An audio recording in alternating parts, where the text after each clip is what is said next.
If your child developed an infection when shit hits the fan, what can you do? Stay tuned because today's video is all about pediatric antimicrobials.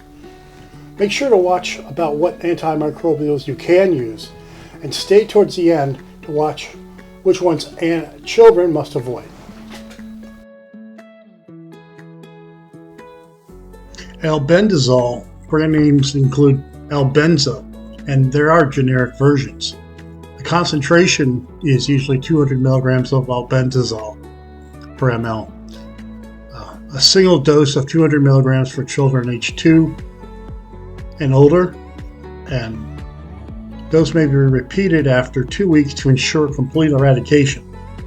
Everyone knows about Amoxicillin. It's used for upper respiratory tract infections like otitis media or sinusitis. It can be treated for strep throat, urinary tract infections. The dosing for children, for infants under 3 months, it's usually 20 to 30 milligrams per kilogram per day, divided every 12 hours, so twice a day. For children over 3 months, it's 25 to 50 milligrams per kilogram per day, divided every 8 to 12 hours. Amoxicillin concentrations come in 125 milligrams per every 5 ml, 200 milligrams per every 5 ml, 250 milligrams for every 5 ml, and finally 400 milligrams per every 5 ml. Augmentin is a commonly used antibiotic that contains both amoxicillin and clavinate. It's primarily used to treat bacterial infections such as sinusitis, pneumonia, ear infections, skin infections, and some urinary tract infections. Use it to treat respiratory infections to include bacterial sinusitis, acute exacerbations of chronic bronchitis, and more simple cases of community-acquired pneumonia. It can also be used for otitis media, sinusitis, and tonsillitis. Okay? And it can be used for the skin to treat cellulitis, infected wounds, and a skin condition called impetigo. Augmentin is good for uncomplicated cystitis or pyelonephritis, or urinary tract infections. If the child has a dental infection or periodontal disease, Augmentin can be of benefit. The dose, because it's a combination, you want to look at the amoxicillin component, okay? Not the clavinate. It's typically 20 to 40 milligrams per kilogram a day of the amoxicillin component, and that's divided into doses every 8 to 12 hours. For more severe cases like pneumonia, you want to go up to 40 to 90 milligrams per kilogram per day of the amoxicillin component, and that dose is divided every 12 hours. Amoxicillin clavinate, i.e. Augmentin, comes in the following concentrations: 125 milligrams per 5 ml, 200 milligrams per 5 ml, 250 milligrams per 5 ml, and 400 milligrams per 5 ml. For extra strength Augmentin, they actually have 600 milligrams per 5 cc's or mLs. Azithromycin, or commonly known as a Z-Pack. It's used to treat pneumonia or bronchitis. It's good for skin infections. It's also good for ear infections. Basically, if a child's allergic to penicillin or amoxicillin, azithromycin is a good secondary choice. Of course, it's weight-based, 10 milligrams per kilogram on day 1, followed by 5 milligrams per kilogram per day on days 2 through 5. So yeah, it's only treatment for 5 days. Azithromycin comes in 100 milligrams every 5 mLs, or 200 milligrams for every 5 mLs. Now, you'll hear me from time to time use the word ml or cc. That's interchangeable in my brain. Learn metrics. Warning about azithromycin can cause an upset stomach or loose stools. Rare risk of QT prolongation.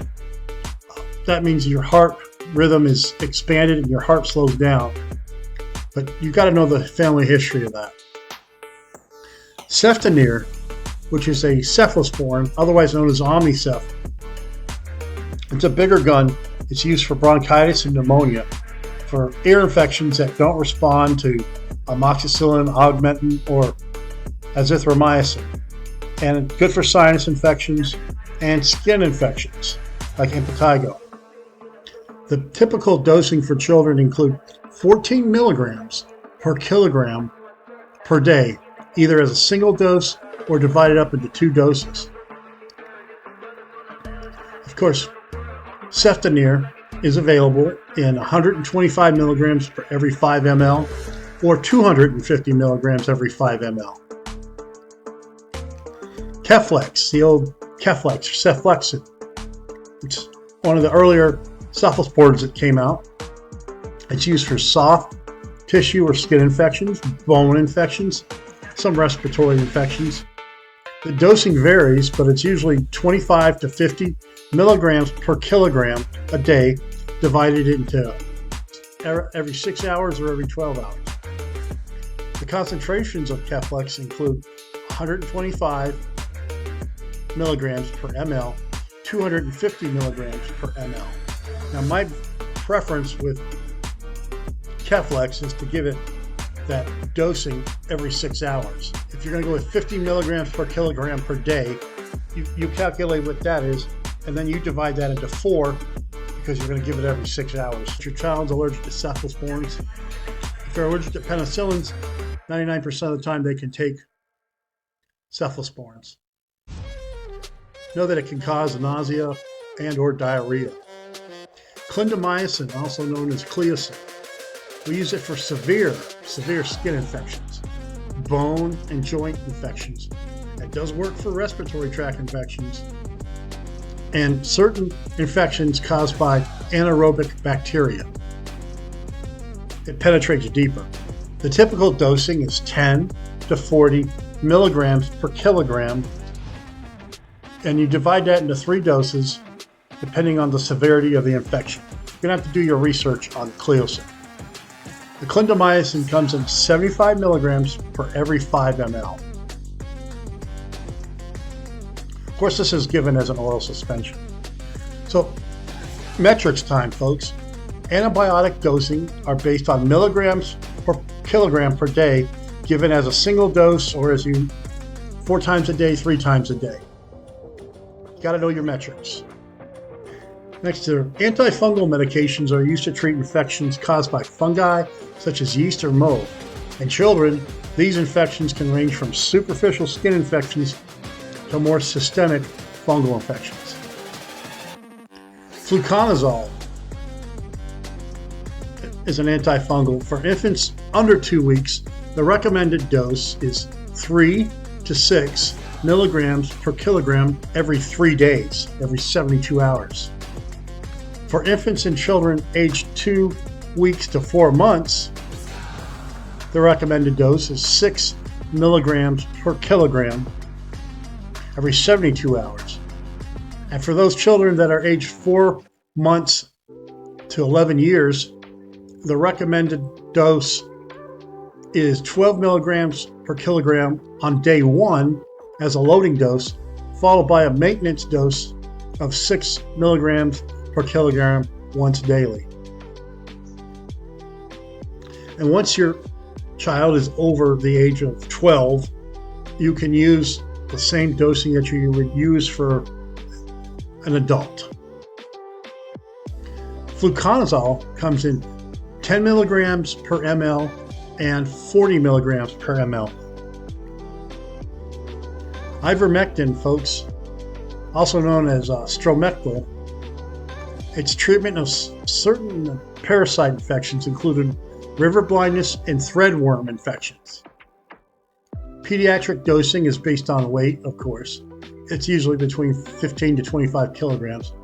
It comes in a 3 milligram tablet for children weighing between 15 to 25 kilograms. It comes in a 6 milligram tablet for kids that weigh between 26 and 44 kilograms. And a 12 milligram tablet for children weighing more than 45 kilograms. So you're going to have to learn how to convert pounds to kilograms. Usually only one dose is needed, but it can be repeated in 3 months if it's needed. As you know, Ivermectin is an anti-parasitic medication that works by killing the worms or the larvae in the body. It is used to treat a variety of parasitic infections in both adults and children. Flagyl or metronidazole. Metronidazole is used for gastrointestinal infections caused by parasites or bacterial diarrhea. It can treat anaerobic bacterial infections, dental infections or abscesses. The typical dosing for children is 7.5 milligrams per kilogram every 8 hours, depending on the type of infection. Just know that antibiotics don't work on viruses. You want to complete the full course of the antibiotic to prevent resistance from occurring. Mebendazole, otherwise known as Vermox, is used for pinworms. It usually comes in a tablet concentration of 100 milligrams. Recommended doses, a single dose of 100 milligrams for children over 2 years of age. And you want to repeat that again in 2 weeks to prevent reinfection. Pyrantel, also known as antimicrobials, it treats intestinal infections caused by parasitic worms such as pinworms. Also known as Reese's Pinworm medicine or Pin-X. It comes in a liquid concentration, usually 50 milligrams per ml. Tablets come in 250 milligrams. The dosing for Pin-X is 11 milligrams per kilogram as a single dose. You don't want to exceed 1 gram. And you can repeat this again in 2 weeks for reinfection. And this can be used in children under the age of 2.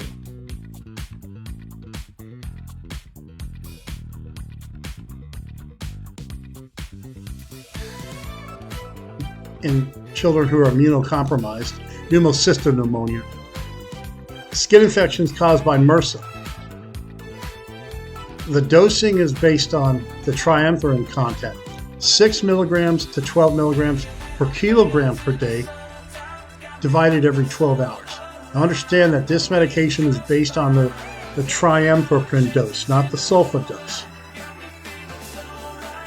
Concentrations of Septra, I call it Septra, are 200 milligrams per 40 or 40 milligrams per 5 ml. Comes in 2 different concentrations. You don't want to use Septra in children that are under the age of 2 months. It can cause increased sensitivity to sunlight. And check dosing based on the children's exact weight.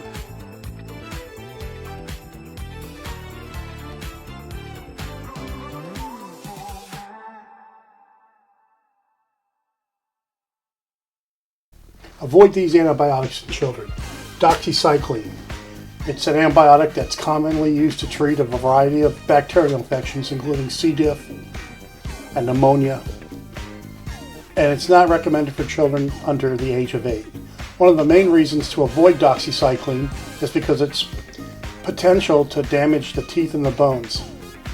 Doxy, as we call it, can interfere with the normal growth and development of bone structure, leading to delayed bone growth and malformation. Furthermore, doxycycline can also increase the risk of intracranial hypertension, pressure inside the skull in children. This condition can cause symptoms such as severe headaches, blurred vision, and vision loss. You don't want that to happen. I usually recommend alternative antibiotics for children under the age of 8. As discussed, these include Augmentin, Azithromycin, levofloxacin or ciprofloxacin. Ciprofloxacin and levofloxacin are antibiotics from the fluconazole family. They are prescribed for bacterial infections. When effective, it requires caution in children. Some potential side effects associated with cipro or levofloxacin include nausea and vomiting, diarrhea, abdominal pain, headache, and dizziness, musculoskeletal. In children, the risk is about developing cartilage and tendon ruptures, like the Achilles tendon. Obviously, it causes joint pain, so you want to be careful with that. In rare cases, levo and cipro can cause seizures and neuropathy, and you put that child at higher risk for Clostridium difficile, otherwise known as C. diff. And there's light and skin reactions. The more severe side effects of these fluoroquinolones includes QT prolongation, where the heart rate slows down. It can affect blood sugar levels, and severe allergies can include difficulty breathing and swelling. Generally speaking, I would never prescribe fluoroquinolones. They're not first-line treatments for children and only used if absolutely necessary.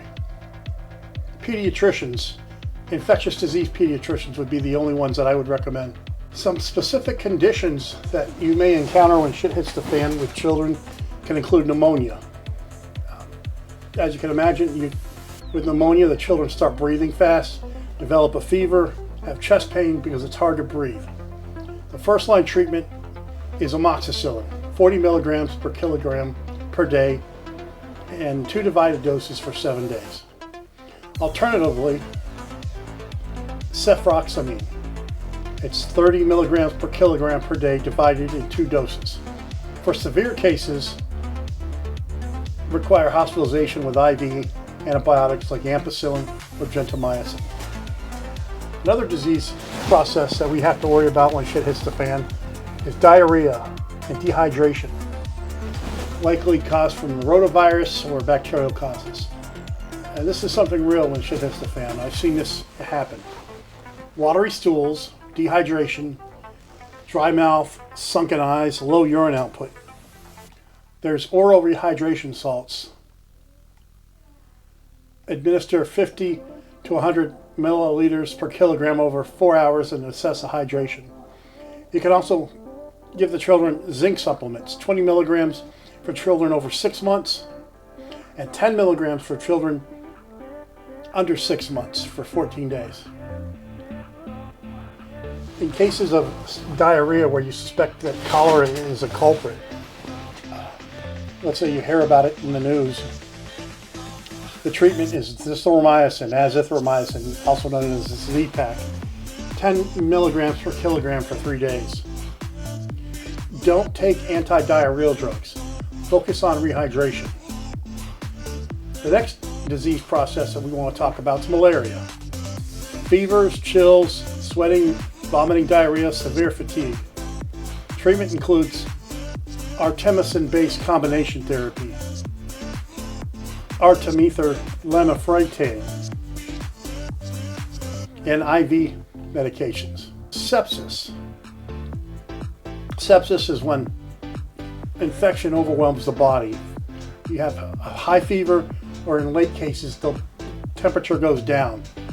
Children are lethargic and highly irritable. The heart rate's really fast. And treatment for sepsis is broad spectrum antibiotics like a Rocephin shot. 50 to 75 milligrams per kilogram given, and this is one shot you can give intramuscularly once a day. Alternatively, ampicillin, 50 milligrams per kilogram every 6 hours plus gentamicin. They're going to need to be hospitalized. Meningitis, severe headache, backache, stiff neck. For bacterial meningitis, again, the treatment is Rocephin, also known as ceftriaxone. 100 milligrams per kilogram daily for 14 days. And nobody's going to be doing lumbar punctures, but if the diagnosis is unclear, that's typically what has to be done. We have to worry about skin infections when shit hits the fan, okay? Soft tissue and skin, like cellulitis or impetigo. The symptoms include red, swollen, and painful skin areas. Lesions that are crusted and filled with pus. For mild cases, topical Bactroban can be used. Apply 3 times a day to the site for 7 days, also called mupirocin. For severe cases, this is where Augmentin, also known as Amoxicillin clavonate, comes in. 25 milligrams per kilogram twice a day for 10 days. For measles with secondary infection, now no measles is a virus, but for secondary infections like a high fever, a rash, and cold-like symptoms, it can lead to pneumonia and ear infections. You want to make sure your children are taking a good vitamin A supplement and antibiotics like amoxicillin, as we mentioned above. Something we have to worry about too is worm infestation, okay? Pinworms, as it were. Symptoms include abdominal pain, poor growth, and anemia. The treatment is a medication, as we discussed earlier, called Albendazole. It's given as a 400 milligram dose for children over 2. If your child's under 2, it's 200 milligrams. And you want to repeat the treatment every 6 months to prevent reinfection. Anyone that has a child knows that they get ear infections all the time because of the development. Symptoms, you see them pulling on their ear. You see them running a fever, loss of appetite. The initial treatment, everybody knows, is amoxicillin, 40 to 50 milligrams per kilogram per day, and 2 doses for 10 days. Alternatively, a cephalosporin called Cefdinir, 14 milligrams per kilogram per day. And you want to give the child some Tylenol, 10 milligrams per kilogram per dose every 4 to 6 hours. Lastly, but not least, tuberculosis. During shit hits the fan, we got to watch for tuberculosis, folks. Our children can still get it. Persistent cough lasting more than 2 weeks. Fever, weight loss, night sweats. The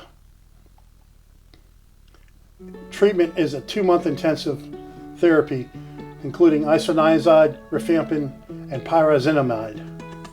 Doses begin and depend on the child's weight. And household members need to be screened for tuberculosis. Preppers are real eager to stock up on antibiotics for shit hits the fan without much consideration for children. If you're serious about preparedness, understanding these antibiotics is a must. The good thing is with liquid antibiotics, they come in a powder form and you only have to rehydrate them when you're ready to use them, and that needs to be refrigerated at that point. Always be aware for allergies, like if they're allergic to penicillin, they're probably allergic to amoxicillin, but the odds are they're not going to be allergic to Rocephin or Keflex.